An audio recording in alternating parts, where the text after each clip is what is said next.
क्या ऑफिशियली बन गया हिंदू राष्ट्र, मिट गया गुलामी का कलंक? पीएम मोदी के 3 बड़े संदेश। आजाद भारत की पहली नई संसद में पीएम मोदी के हाथ में क्या था? क्या है उस सेंगोल का इतिहास? एक तरफ विपक्ष का विरोध, दूसरी तरफ जंतर मंतर पर पहलवानों का धरना, नए संसद के सब साक्षी। देश आज आजाद भारत की अपनी पहली संसद का साक्षी बना और यह ऐतिहासिक पल और भी ज्यादा खास हो गया जब पीएम मोदी ने सेंगोल ले जाकर लोकतंत्र के मंदिर में लगाया। नए संसद भवन में हवन हुआ, वैदिक मंत्रोच्चार हुए और हिंदू संतों का आशीर्वाद लिया गया। तो क्या ये हिंदू राष्ट्र की औपचारिक नींव रख दी गई है? जिस सेंगोल को लेकर पीएम मोदी चल रहे थे उससे कई संदेश दुनिया में गए हैं और इतिहास में हर पल दर्ज हो गया है। आप सोच रहे होंगे कि ये सेंगोल क्या है और संसद भवन में इसकी स्थापना का क्या मतलब है। दरअसल सेंगोल शब्द की उत्पत्ति तमिल भाषा के शब्द सेमई से हुई है, जिसका अर्थ है धर्म, सत्य और निष्ठा। सेंगोल एक राजदंड है जिसका इस्तेमाल चोल साम्राज्य में नए उत्तराधिकारी को सत्ता हस्तांतरित करने के लिए किया जाता था। चोल साम्राज्य में जब कोई राजा अपना नया उत्तराधिकारी घोषित करता था तो वो उस नए उत्तराधिकारी को प्रतीक के रूप में सेंगोल राजदंड सौंप देता था।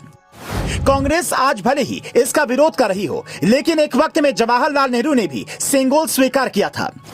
जवाहरलाल नेहरू ने 14 अगस्त 1947 को तमिल पुजारियों के हाथों सेंगोल स्वीकार किया था। नेहरू ने इसे अंग्रेजों से भारत को सत्ता हस्तांतरण के प्रतीक के तौर पर स्वीकार किया था। लॉर्ड माउंटबेटन को भारतीय परंपरा की जानकारी नहीं थी। उन्होंने नेहरू जी से पूछा, लेकिन नेहरू जी असमंजस में थे। तब नेहरू ने सी राजगोपालाचारी से इस बारे में चर्चा की। राजगोपालाचारी ने कई ग्रंथों का अध्ययन किया।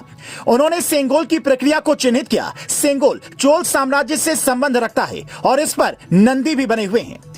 28 मई का दिन भारत के इतिहास में हमेशा के लिए दर्ज हो गया है, क्योंकि इसी दिन वीर सावरकर की 140वीं जयंती थी। इसी दिन नए संसद भवन का उद्घाटन हुआ, वहां हिंदू रीति रिवाज से पूजन हुआ। वहीं दूसरी तरफ जंतर मंतर पर पहलवानों को हिरासत में लिया गया, क्योंकि वो संसद की तरफ कूच करना चाहते थे। विपक्ष ने इस नए भवन का बहिष्कार किया, लेकिन बीजेपी ने इसे गुलामी की कलंक को मिटाना बताया। लेकिन कई लोग ये सवाल कर रहे हैं कि जिस दिन का चयन हुआ और जिस तरह से संसद भवन का उद्घाटन हुआ, तो क्या ये भारत के हिंदू राष्ट्र होने की औपचारिक घोषणा है?